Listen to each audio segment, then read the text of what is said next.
Hello दोस्तों, मैं विपुल बंसल स्वागत करता हूं आपके अपने चैनल एग्जाम्पल पर। प्यारे साथी, कैसे हैं आप लोग? उम्मीद है कि अच्छे हैं, मौज में हैं, आनंद में हैं। तो आज हम और आगे के क्वेश्चंस लेके चलते हैं। सारे के सारे प्रीवियस ईयर क्वेश्चंस हैं जो प्रीवियस ईयर एग्जाम में आए हुए हैं। ठीक है, तो सभी साथी कैसे हैं? उम्मीद है कि अच्छे होंगे। दिवाली का पर्व है, दिवाली का मौसम है ना? तो काफी इंजॉय किया है आपने, है ना? कर रहे हो, किया है। दिवाली, गोवर्धन पूजा, धनतेरस, है ना, सब। तो इस बार कसम खाई होगी आप लोगों ने, या कसम खाओ कि इस बार हमें सिलेक्शन लेना है। किसी भी कीमत, किसी भी कीमत पर हमें सिलेक्शन लेना है मेरे प्यारे साथियों। और हमें अपने माँ बाप के सपनों को हमें पूरा करना है। कसम खाओ कि हम इस बार माँ बाप के सपनों को पूरा करेंगे। बोलो, कसम खाओ, जल्दी से बताओ, करोगे कि नहीं करोगे? और उम्मीद है कि जरूर 100% आप करोगे। इसमें कोई दोहरा ही नहीं है। ये बात क्लियर हो गई, हाँ या ना? ये बात क्लियर हो गई, हाँ या ना? दो भाई की वर्तमान आयु का अनुपात 1 और 2 है तथा 5 वर्ष पहले ये अनुपात 1 और 3 था। 5 वर्ष पश्चात उनकी आयु का अनुपात क्या होगा? सुनो, कभी भी आयु की बात हो तो हमेशा आयु का अंतर समान रहता है। कभी भी आयु की बात हो दोस्तों, कभी भी आयु की बात हो तो आयु का अंतर हमेशा समान रहता है। कभी भी आयु की बात हो तो आयु का अंतर हमेशा समान रहेगा। दो भाइयों की वर्तमान आयु का अनुपात 1 और 2 है। दो भाई हैं, ए और बी। वर्तमान आयु का अनुपात 1 और 2 है। और 5 वर्ष पहले ये अनुपात 1 और 3 था। और यहां भाइयों की आयु का अंतर 2 है और यहां भाइयों की आयु का अंतर 1 है। तो इस चीज का विशेष ध्यान रखोगे मेरे कबूतरों, इस चीज का विशेष ध्यान रखोगे कि यहां पर भाइयों की आयु का अंतर 2 है और वहां पर भाइयों की आयु का अंतर 1 है। तो वहां पर 2 का गुणा होगा। हमेशा अंतर को बराबर करना है, अंतर को बराबर करना है, अंतर को बराबर करना है। तो यहां 2 अंतर है, यहां 1 है अंतर, यहां 2 का गुणा कर लो। तो 2 का गुणा कर लो, 2 एकम 2, 2 दूनी 4। ये रेशो कोई काम करेंगे तो 2 का गुणा करने पर ये बन जाएगा 2 और 4। इसमें 2 का गुणा होगा, 2 और 4 बन जाएगा। ये वर्तमान है, ये 5 साल पहले की बात हो रही है। अब देखो, यहाँ ए से ए, यहां से यहां आने में कितना टाइम लगाया? 1, रेशो में 1। तो 1 की वैल्यू ये 5 वर्ष के बराबर। रेशो की ये एक वैल्यू, ये रेशो की एक वैल्यू दोस्तों, ये रेशो की एक वैल्यू, ये रेशो की एक वैल्यू इस 5 के बराबर होगी। रेशो की एक वैल्यू 5 के बराबर होगी। रेशो की एक वैल्यू 5 के बराबर होगी। रेशो की एक वैल्यू 5 के बराबर होगी। एक वैल्यू 5 के बराबर, एक वैल्यू 5 के बराबर, एक वैल्यू 5 के बराबर। तो दो वैल्यू 10 के बराबर। एक बराबर 5, दो बराबर 10, दो बराबर 10 तो 4 बराबर 20। तो ए की आयु आ गई 10 साल और बी की आयु आ गई 20 साल। दो की वैल्यू तो 10 है और 4 की वैल्यू 20 है। दो की वैल्यू 10 है और 4 की वैल्यू 20 है। तो ए की उम्र आ गई 10 और बी की उम्र आ गई 20। अब ये कह रहा है कि 5 वर्ष पश्चात उनकी आयु का अनुपात क्या होगा? 5 वर्ष पश्चात, यहां से यहां तक उनकी आयु का अनुपात क्या होगा 5 वर्ष पश्चात? तो इसमें 5 5 जोड़ लो। 10 में 5 जोड़ा 15, 20 में 5 जोड़ा 25। तो 5 तिया 15, पचम 25। तो ए और बी की जो आयु का अनुपात होगा 5 वर्ष बाद, वो 3:5 होगा। 3:5 होगा। समझ में आ गई अंग्रेजों? 3:5। अब थोड़ा सा दिमाग लगा सकते हो, ये वैल्यू निकालने की जरूरत ही नहीं है। रेशो रेशो से काम हो जाएगा। रेशो पूछा है ना, 5 वर्ष बाद आयु का अनुपात क्या होगा। ये वर्तमान है, ये 5 वर्ष पहले की बात हो रही है, आपको 5 वर्ष बाद की बात निकालनी है। अच्छा, यहां रेशो की एक वैल्यू बढ़ी। अच्छा, ये 5:1 के बराबर, ये 5:1 के बराबर, ये 5:1 के बराबर। तो ये 5 भी रेशो के 1 के बराबर होगा। तो 2 में 1 जोड़ दो 3 और 4 में 1 जोड़ दो 5। तो यहां पर ए और बी की आयु का जो अनुपात बनेगा 3 और 5। कितना बढ़िया है बनाया, बताया है मैंने। चलिए, अच्छा मुझे एक बात बताओ, रेशो में मैंने आपको बात बताई हुई है, ए और बी का अनुपात 3 और 2 है और बी और सी का अनुपात 3 और 5 है, तो क्या मैं एबीसी का अनुपात नहीं निकाल सकता हूं? बिल्कुल निकाल सकता हूं, दो दो का गुणा करके। ए और बी का अनुपात हमें दिया हुआ है, बी और सी का अनुपात हमें दिया हुआ है, तो हम एबीसी का अनुपात निकाल सकते हैं तीन तीन दो दो का नंबरों का गुणा करके। 3 का 3 से गुणा करो 9, आहा हा। 3 का 2 से गुणा करो 6, 2 का 5 से गुणा करो 10, तो 9 6 10। अब आप लोग एक बार बताओ सभी साथी, अगर ए और बी की आयु का अनुपात 4 और 5 है, बी और सी की आयु का अनुपात 3 और 5 है, तो एबीसी की आयु का अनुपात क्या होगा? जल्दी से बताओ, एबीसी का आयु का अनुपात क्या होगा? फटाफट से बताओ, एबीसी का आयु का अनुपात क्या होगा? तीन तीन नंबरों का गुणा करो, मैं देख रहा हूं यहाँ पे सबको।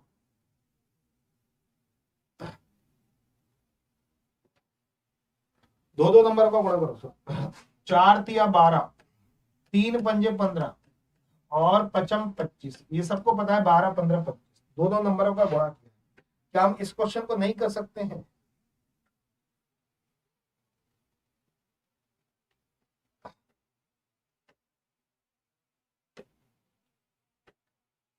₹7500 को एबीसी में इस प्रकार बांटिए कि ए और बी के भागों का अनुपात 5 और 2 और बी और सी के भागों का अनुपात 7 और 13। बी को कितनी राशि मिली? तो ए और बी का भाग जो है वो 5 और 2 है, बी और सी का जो भाग है वो 7 और 13 है। तो एबीसी का भाग बताओ, एबीसी का भाग कितना है? एबीसी का भाग कितना है? एबीसी का भाग कितना है, जल्दी से बताओ। एबीसी का भाग कितना है, जल्दी से बताएंगे। एबीसी का भाग कितना है? एबीसी का भाग निकलते ही ₹7500 को तीनों में बांट देना। ₹7500 को तीनों में बांट देना। ₹7500 को तीनों में बांट देना फटाफट से।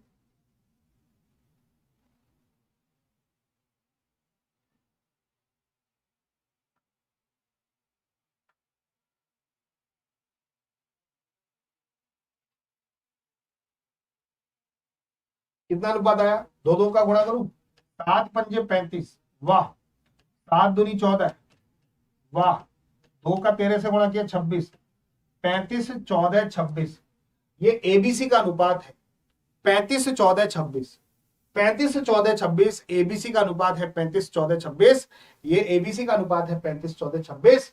अब मुझे एक बात बताओ कि तीनों की राशि कितनी है? 7500। अब तीनों की राशि निकालते हैं। 26 और 14 40, 40 और 35 75, तीनों की राशि है 75 और 75 की वैल्यू 7500। ओ हो, कितने गुना? 100 गुना। कितने गुना? 100 गुना। बी की राशि कितनी होगी? 14 का 100 गुना कर दो, 14 का 100 गुना कर दो, 1400। 1400 इज द राइट आंसर। तीन क्रमागत सम पूर्णांकों का योग 54 है। इनमें सबसे छोटा पूर्णांक क्या होगा? ऑप्शन से कर सकते हो। ये ऑप्शन तो खत्म हो गया। 15 तो सम पूर्णांक नहीं है, सम है ही नहीं। अब मुझे करके बताओ, तीन क्रमागत समपूर्णांक, तीन क्रमागत समपूर्णांकों का योग अगर 54 बैठ गया, वही आंसर है। किसका योग 54 बैठ रहा है, मुझे यह बता दो। किसका योग 54 बैठ रहा है? मुझे इतना सा जवाब दे दो। किसका योग 54 बैठ रहा है? फटाफट फटाफट मुझे जल्दी से जवाब दो। किसका योग 54 बैठ रहा है? फटाफट फटाफट जल्दी से, तुरंत प्रभाव से बताओ, तुरंत प्रभाव से। किसका योग 54 बैठ रहा है मेरे प्यारे लाडलो? जल्दी से तुरंत बताओ, किसका योग 54 बैठ रहा है? फटाफट फटाफट जल्दी से बताओ, किसका योग 54 बैठ रहा है?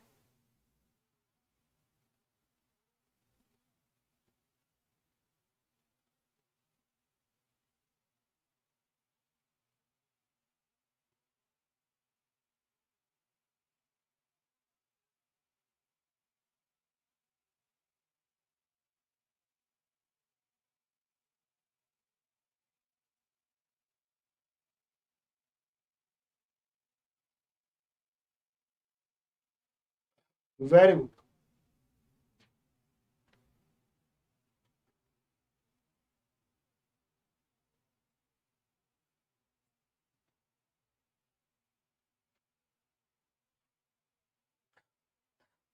बेटा पहले कह रहा था सफलता बैच ले लो, जो इंडिविजुअल था, सफलता बंद हो गया। अब आप ले लो चाणक्य बैच ले लो, है ना, चाणक्य बैच ले लो, या चाणक्य बैच लेना, चाणक्य बैच। तो वहां पे आपका पूरा मैथ क्लियर हो जाएगा एप्लीकेशन पे जाके, ठीक है नीतीश।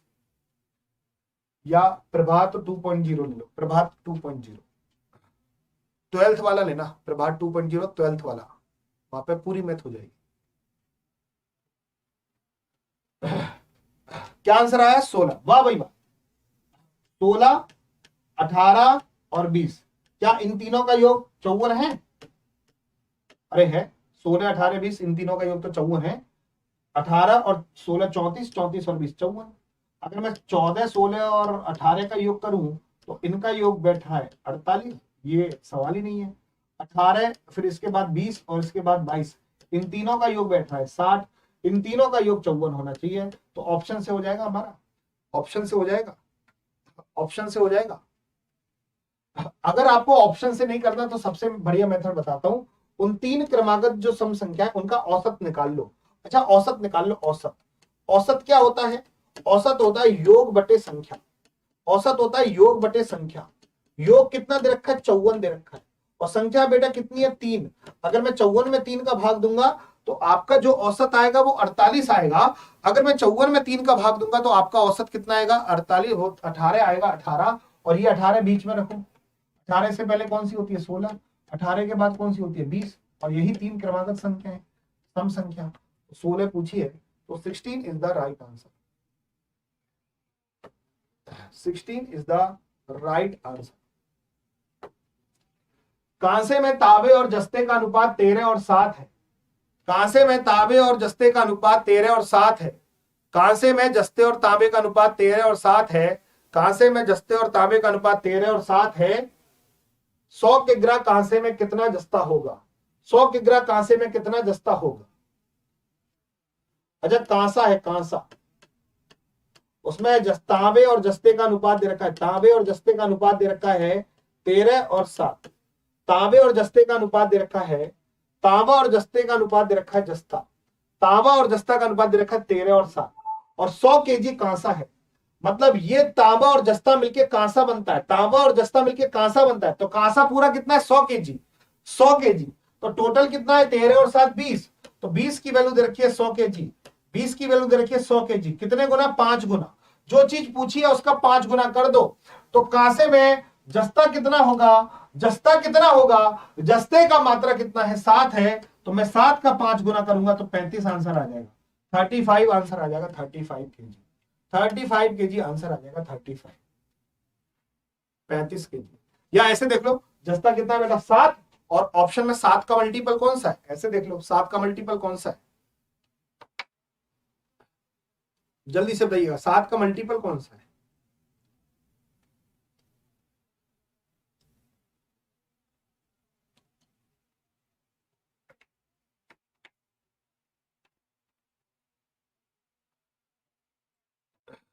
सात का मल्टीपल कौन सा? 35।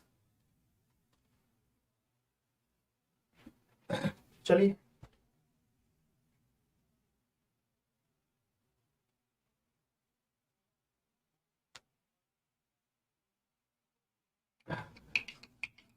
यह है क्वेश्चन। एक टीवी तथा एक बीसीआर का कुल मूल्य 35,000 रुपए है। अच्छा टीवी और बीसीआर का कुल मूल्य, बीसीआर से टीवी 1.5 गुना महंगी है।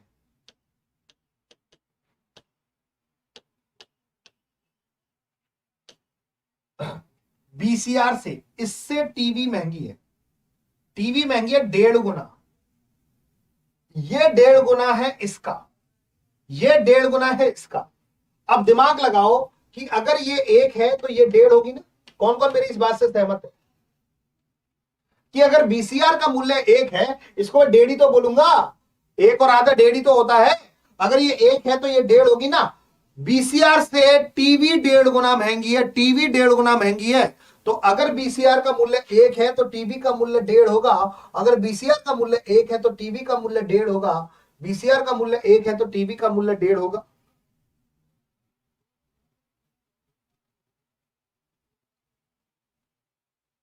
क्लियर हो गई बात? बीसीआर का मूल्य 1 है तो टीवी का मूल्य 1.5 होगा। तो मैं इसको 2 और 3 भी लिख सकता हूं ना, दोगुना कर दो। ये 1.5 पॉइंट अच्छा नहीं लग रहा अनुपात में, दोगुना कर दो, 2 और 3 बोल लो कि बीसीआर का मूल्य 2 है, 2 का 1.5 गुना 3 ही होता है। तो अनुपात 3 और 2 हो गया किसका, टीवी और बीसीआर का। और टीवी और बीसीआर का कुल मूल्य कितना है, 35,000। और कुल मूल्य कितना है बेटा, 3 और 2 5। वाह भाई वाह। और 5 की वैल्यू कितनी है बेटा, 35,000। 5 सत्ते 35, 7,000 का गुणा। तो बीसीआर का मूल्य कितना है, इसमें 7,000 का गुणा करो, तो 2 में 7,000 का गुणा किया 14,000। बीसीआर का जो मूल्य है वो 14,000 है। बीसीआर का जो मूल्य है वो 14,000 रुपए है। बीसीआर का जो मूल्य है वो 14,000 रुपए है। चलिए ये करके बताओ, यदि किसी संख्या के 1/4, 1/4 को बोलते हैं अंग्रेजों 1/4, 1/3 को बोलते हैं 1/3, 15 है तो उस संख्या को बोलते हैं नंबर। का मतलब ऑफ, भाग का मतलब पार्ट। ठीक है, ज्यादा अंग्रेज तो नहीं हो, ज्यादा ही अंग्रेज हो। चलिए 1-2 दिन के सेशन ये हिंदी में रहेंगे बस, 1-2 दिन के सेशन, बाकी सब हिंदी इंग्लिश दोनों में आ जाएंगे, टेंशन मत। कि सभी सब हिंदी वाले हैं। ये 1-2 दिन का जो है ना, दिवाली का टाइम जो 1-2 दिन का है, इसमें मैं इंग्लिश भी ले आऊंगा 1-2 दिन के बाद। वैसे इंग्लिश ही लेके आता था मैं। 54, किसी संख्या के 1/4, किसी संख्या के 1/4 का 1/3 भाग 15 है। तो पहले वो संख्या निकाल लेते हैं। 15 चौका 60, 60 तिया 180, वो संख्या है 180। किस किसने वो संख्या निकाली कि वो संख्या है 180। ठीक है, 4 और 3 का उधर में गुणा कर दिया, 15 चौका 60, 60 तिया 180, वो संख्या है 180। अब उस संख्या का 3/10 निकालना है। इस संख्या का आपको 3/10 निकालना है, निकाल लो 3/10, 18 तिया 54, तो वो संख्या है 54। हा नहीं, ये नहीं 54, 54 इज द राइट आंसर।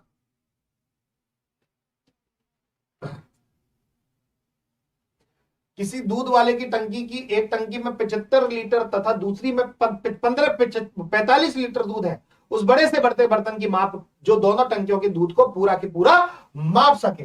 एक टंकी है जो 75 लीटर की है और दूसरी टंकी है वो 45 लीटर की है। तो ऐसा बड़े से बड़ा बर्तन जो दोनों टंकियों को पूरा माप सके, तो इनका क्या निकालना है आपको, मैसे निकालना है। 75 और 45 का मैसे, मैसे का मतलब होता है एचसीएफ, हाईएस्ट कॉमन फैक्टर, मतलब बड़े से बड़ा कॉमन निकालो, 45 और 75 में,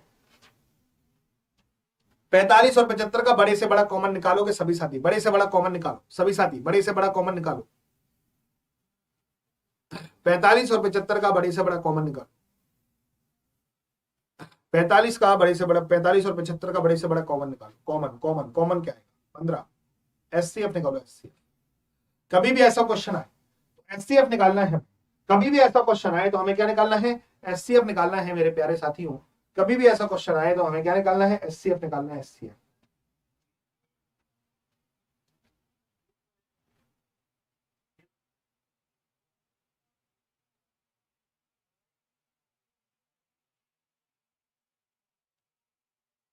बहुत बढ़िया, 15।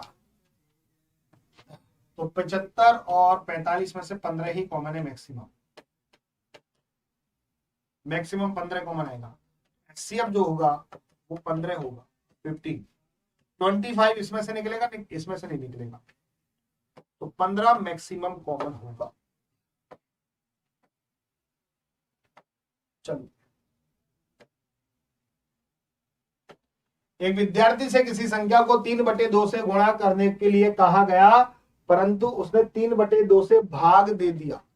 3/2 से भाग दे दिया, 3/2 से गुणा करने को कहा गया, लेकिन गलती से उसने 3/2 से भाग दे दिया। 3/2 से भाग दे दिया, उसका परिणाम सही उत्तर से 10 कम आया था। कोई संख्या ए है तो ए का उसने 3/2 से गुणा करना था, लेकिन उसने क्या कर दिया, ए का 3/2 से भाग दे दिया, 3/2 से क्या कर दिया, भाग दे दिया। तो ये जब गुणा में कन्वर्ट करूंगा तो ये ऊपर और ये नीचे, तो इसका मतलब उसका उत्तर ये आया। किसी संख्या को 3/2 से हमें गुणा करना था, लेकिन उल्टा उसने 3/2 से भाग दे दिया। जब भाग दूंगा तो ऊपर नीचे हो जाएगा ना सब, तो इसका आंसर ये आया है। तो जो जो आंसर आया है वो सही उत्तर से 10 कम आया है।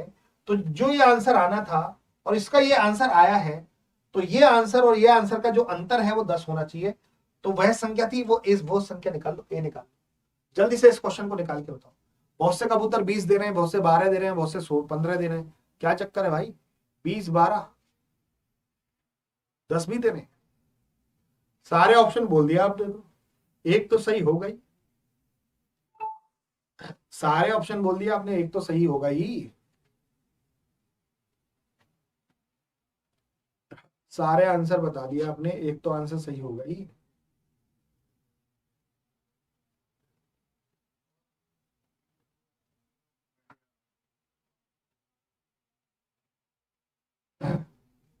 चलिए इनका अंतर निकालो। इनका अंतर किसके बराबर? 10 के बराबर। 2 और 3 का लघुत्तम कितना होता है? 6। 2 तिया 6, 3 तिया 9, 3 दूनी 6 और 2 दूनी 4 बराबर 10। अरे भाई साहब, 9 में से 4 गया तो 5 है, तो 5a/6 बराबर कितना आया? 10 आया। तो 5 से कितनी बार गया? 2 बार। 6 का 2 से गुणा करूंगा तो a की जो वैल्यू बनी वो 12, a की जो वैल्यू बनी वो 12 बनी। 12 is the right answer. a की जो वैल्यू बनी वो 12 बनी। a की वैल्यू बनी, ये बात क्लियर होगी? a की जो वैल्यू बनी वो 12 बनी, 12 बनी 12। अब ध्यान से देखना अगला क्वेश्चन।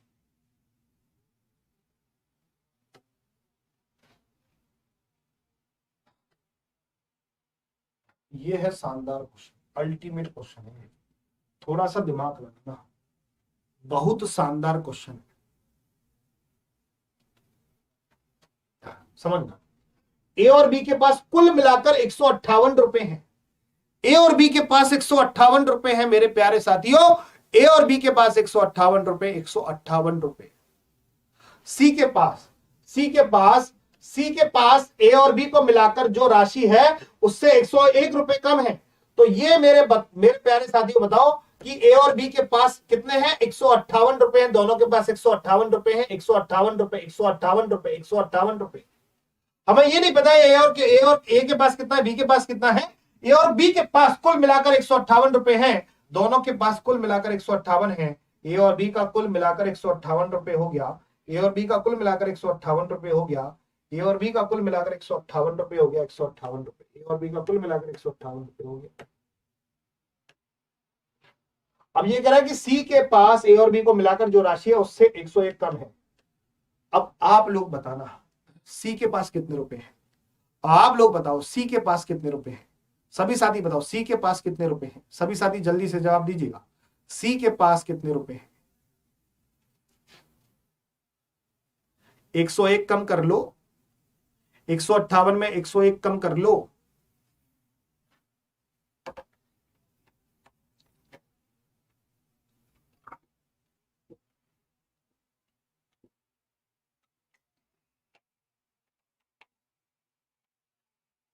सी के पास बताओ, सी के पास कितने हैं?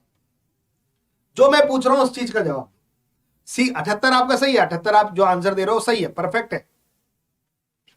सी के पास कितने रुपए हैं जल्दी से बताओ।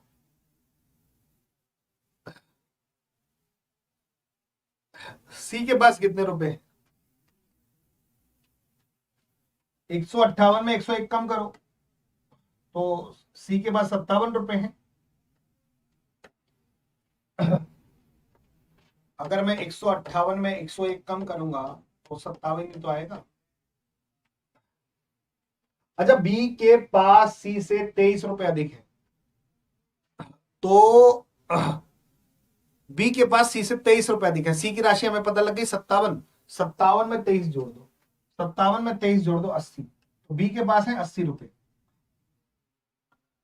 अगर मैं 57 में 23 जोड़ दूं तो ये आएगा 80 रुपए, ठीक है। अब वो पूछ रहा है कि ए के पास राशि कितनी है। ए और बी के पास टोटल 158 थी। ए और बी के पास टोटल 158 थी। 158 में से 80 माइनस को कर दो, ए के पास जो राशि आ गई 78।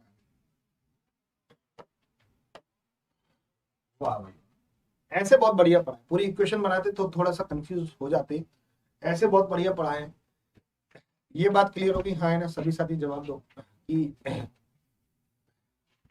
158 रुपये होगा।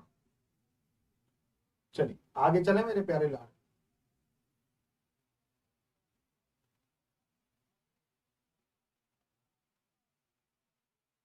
चलिए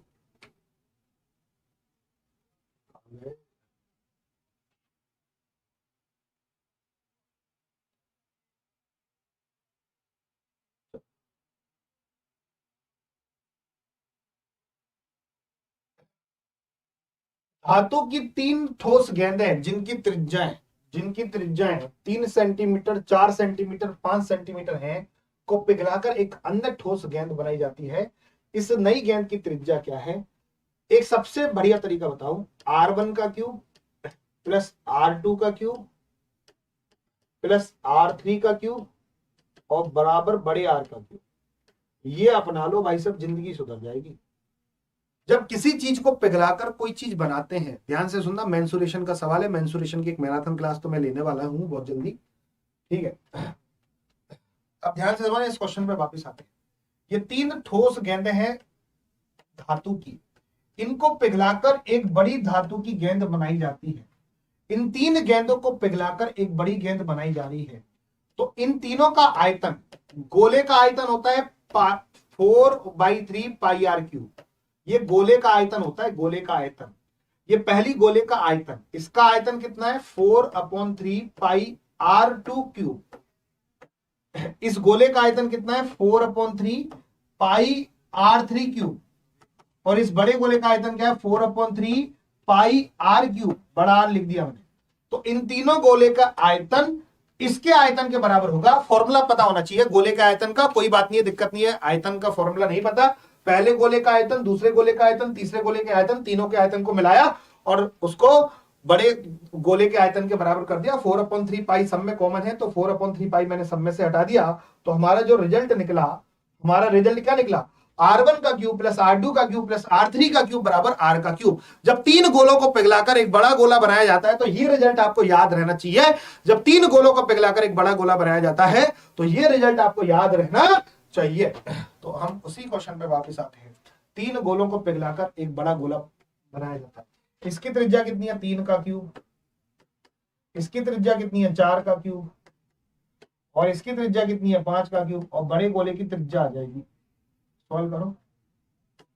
3 का क्यूब होता है 27, 4 का क्यूब 64, 5 का क्यूब 125, इन तीनों को जोड़ो 216। 216 होता है 6 का क्यूब। क्यूब से क्यूब कट गया, आर की जो वैल्यू आ गई वो 6 सेंटीमीटर आ गई। तो बड़े गोले की जो त्रिज्या होगी वो 6 सेंटीमीटर होगी। बेस्ट क्वेश्चन था ये। चलिए नेक्स्ट क्वेश्चन। एक काम को 18 दिन में पूरा कर सकता है बी, ए के द्वारा दिए गए समय से आधे समय में कर सकता है किसी काम को। वे दोनों एक साथ मिलकर एक दिन में काम का कितना भाग पूरा कर सकते हैं? जबरदस्त क्वेश्चन है, एक बार आप दिमाग लगाइए।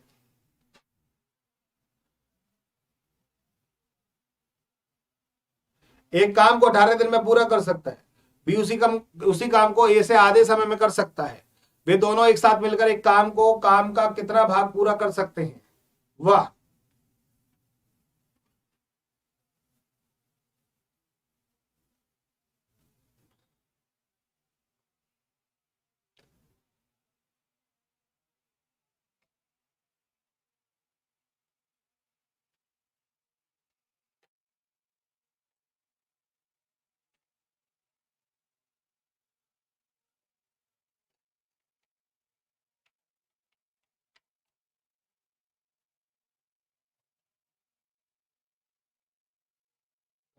जल्दी से बताइए।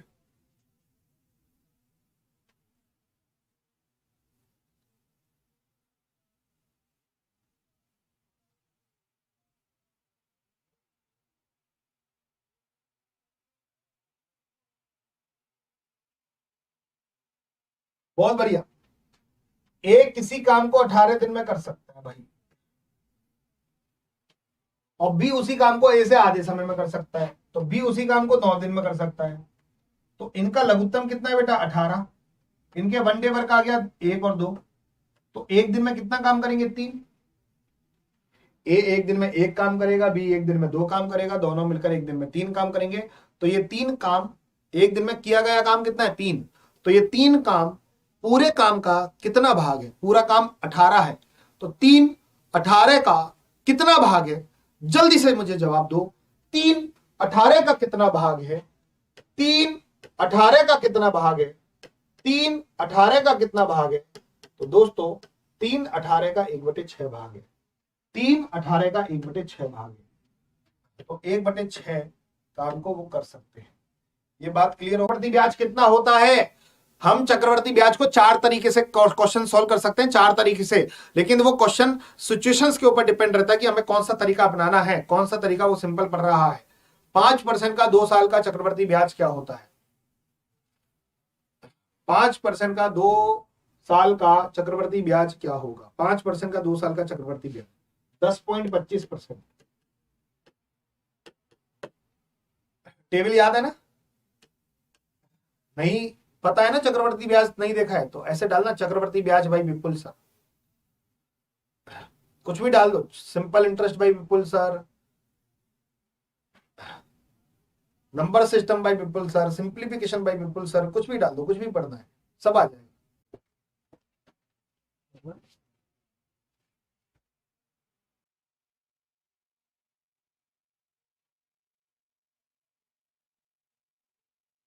ये क्लियर हो गई?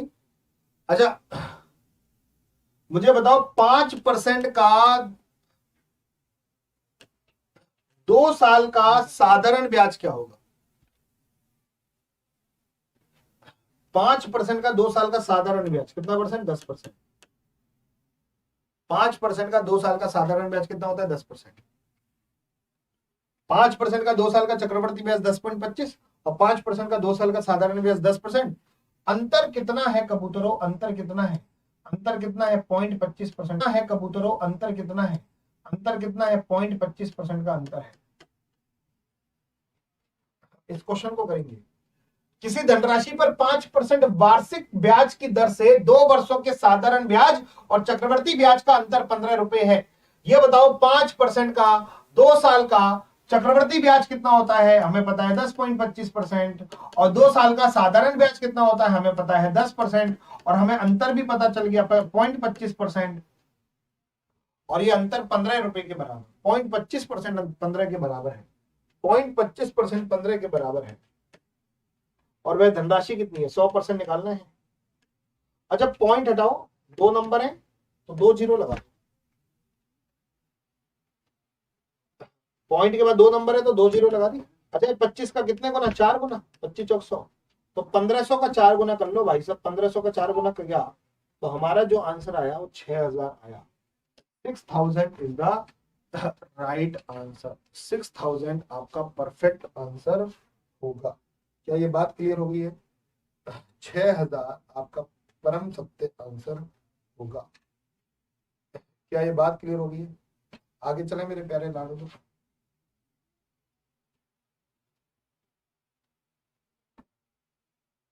चलिए, चक्रवर्ती ब्याज के अंतर्गत उधार ली गई एक धनराशि 10 वर्षों में दुगनी हो जाती है, वही उसी ब्याज की दर से कितने समय में अपने आप से 4 गुनी हो जाएगी? कोई धनराशि दुगनी हो गई कितने वर्षों में? 10 वर्षों में। हा। कोई धनराशि दुगनी हो गई 10 वर्षों में। कोई धनराशि दुगनी हो गई 10 वर्षों में। कोई धनराशि दुगनी हो गई 10 वर्षों में। कोई धनराशि दुगनी हो गई 10 वर्ष। कोई धनराशि दुगनी हो गई 10 वर्ष। कोई धनराशि दुगनी हो गई 10 वर्ष। कोई धनराशि दुगनी हो गई 10 वर्ष। वही राशि उसी ब्याज की दर से कितने समय में अपने से 4 गुनी हो जाएगी? बताओ। अच्छा यहां दुगना हो गया, धनराशि को दुगना करने में 10 वर्ष का समय लगाया, दुगना करने में 10 वर्ष का समय लगाया, और यहां पर भी दुगना कर दो, यहां पर भी 10 वर्ष का समय, तो 4 गुना पता चल गया कि 4 गुना कब हो रहा है। अच्छा ये बताओ दुगना कब हो रहा है, 10 वर्ष। दुगना कब हो रहा है, 10 वर्ष। दुगना कब हो रहा है, 10 वर्ष। तो यहाँ पर भी दुगना हो जाएगा, 2 का 4 हो जाएगा, तो यहाँ पर भी 10 वर्ष का समय लगेगा था। अच्छा 10 वर्ष और 10 वर्ष कितने हो गए, 20 वर्ष। तो 4 गुना हो गई 20 वर्ष में, तो हो गई ना 4 गुना। दुगना करते जाओ, दुगना और 2 का दुगना 4, यहाँ 10 वर्ष, यहाँ 10 वर्ष, टोटल कितने वर्ष हो गए, 20 वर्ष हो गए भाई साहब। 20 वर्ष में मामला सेट हो गया, 20 वर्ष में मामला सेट हो गया। क्या ये बात क्लियर हो गई है? अगर ये पूछता, अब देखते हैं कौन जवाब देता है। अगर ये पूछता कि 8 गुना कब हुई, अगर ये कहता 8 गुनी हो जाएगी, कितने समय में 8 गुनी हो जाएगी, तो मुझे फटाफट फटाफट आंसर बताओ कि 8 गुनी कब हो जाएगी। जल्दी से मुझे आंसर बताओ, 8 गुनी कब हो जाएगी, जल्दी से मुझे आंसर बताओ, 8 गुनी कब हो जाएगी, 8 गुनी कब हो जाएगी, 8 गुनी कब हो जाएगी, जल्दी से मुझे आंसर बताओ।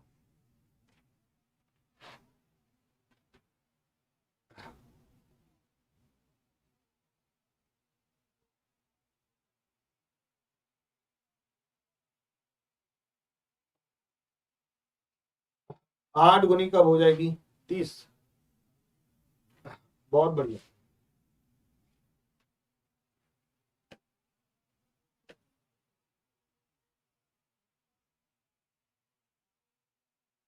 सुनो, चक्रवृद्धि ब्याज के अंतर्गत उधार ली गई एक धनराशि 10 वर्ष में दुगनी हो जाती है। वह राशि उसी ब्याज की दर से कितने समय में अपने आप की 8 गुनी हो जाएगी। अच्छा दुगनी हो रही है 10 वर्ष में, और यहाँ पे भी दुगना करना, 2 का 4 और ये 4 का 8 हो गया। देखो दुगना 10 वर्ष, दुगना यहाँ पर भी 10 वर्ष, दुगना यहाँ पर भी 10 वर्ष, तो 8 हो गया ना, 8 गुना 10 और 10 20 और 10 30, 30 वर्ष में 8 गुनी हो जाएगी। 30 वर्ष में 8 गुनी हो जाएगी, 30 वर्ष में 8 गुनी हो जाएगी। ईमानदारी से बात बताओ कि ये आपको समझ में आ गई होगी, ये बात बताओ समझ में आ गई कि नहीं आ गई, फटाफट फटाफट जल्दी से बताओ, फटाफट फटाफट। चल, कोई धनराशि चक्रवर्ती ब्याज से 3 वर्षों में 2400 रुपए और 4 वर्षों में 2520 रुपए। अच्छा इस सवाल को समझते हैं कि कोई धनराशि 3 वर्ष में 2400 रुपए हो जाती है और 4 वर्षों में 2520 रुपए हो जाती है, 2520 रुपए हो जाती है। 3 वर्षों में 2400 रुपए, 4 वर्षों में 2520, 3 वर्षों में 2400 रुपए, 4 वर्षों में 2520। यहां कितना साल लगा, 1 साल। तो मुझे बताओ यहां 1 साल में ब्याज कितना लगा, सभी साथी मुझे यहाँ पे ब्याज बताओगे, यहाँ 1 साल का ब्याज कितना लगा। हमें ब्याज की दर निकालनी है, ब्याज की दर निकालनी है, ब्याज की दर निकालनी है। ब्याज की दर, दर कैसे निकालते हैं, 1 साल का ब्याज नीचे मूलधन गुणा 100। ब्याज की दर तुरंत प्रभाव से आ जाएगी, ब्याज की दर बिना कुछ किए। कैसे आएगी ब्याज की दर, जल्दी से बताओ।